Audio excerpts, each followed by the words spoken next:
analyze individual and team performance, rewards and sanctions in managing performance. Rewards and sanctions are key mechanisms used to influence behavior, reinforce performance expectations, and maintain accountability within organizations. Rewards can be financial, such as salary increases, bonuses, and incentives, or non-financial, such as recognition, learning opportunities, career development, and flexible working arrangements. Effective rewards reinforce behaviors and outcomes that align with organizational goals, encouraging individuals and teams to sustain high performance. Rewards are most impactful when they are perceived as fair, transparent, and directly linked to specific achievements. In contrast, sanctions are corrective measures used when performance does not meet expectations, such as verbal warnings, reduced responsibilities, or formal disciplinary action. Sanctions signal the importance of standards and accountability, but if applied too harshly or inconsistently, they can damage morale and trust. Therefore, organizations must strike a balance.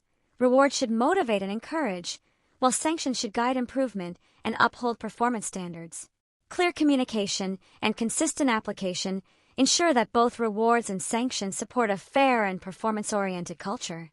The effectiveness of rewards and sanctions depends on how well they are integrated into the broader performance management system. Rewards should be aligned with performance targets that are specific and measurable, ensuring that employees understand what is required to earn recognition. Moreover, rewards are more meaningful when they reflect individual preferences. Some employees value financial bonuses, while others may prefer development opportunities or public appreciation.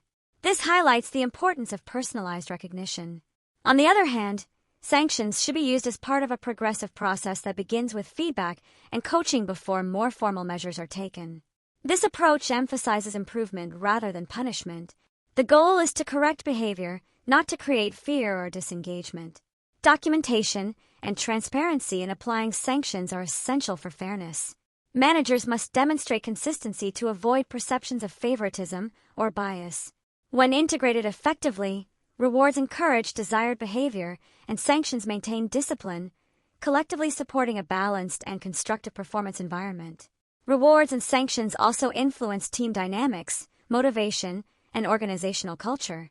Overemphasizing rewards tied to individual performance can create internal competition, reduce collaboration, and weaken collective ownership. Therefore, many organizations incorporate team-based rewards to reinforce shared accountability and cooperation. Similarly, sanctions should consider team contexts. If poor performance results from unclear direction or resource constraints, the issue may lie with systems rather than individuals. Leaders must therefore diagnose performance issues carefully to ensure responses are fair and constructive. A culture that relies too heavily on sanctions risks becoming punitive, lowering engagement, and stifling innovation.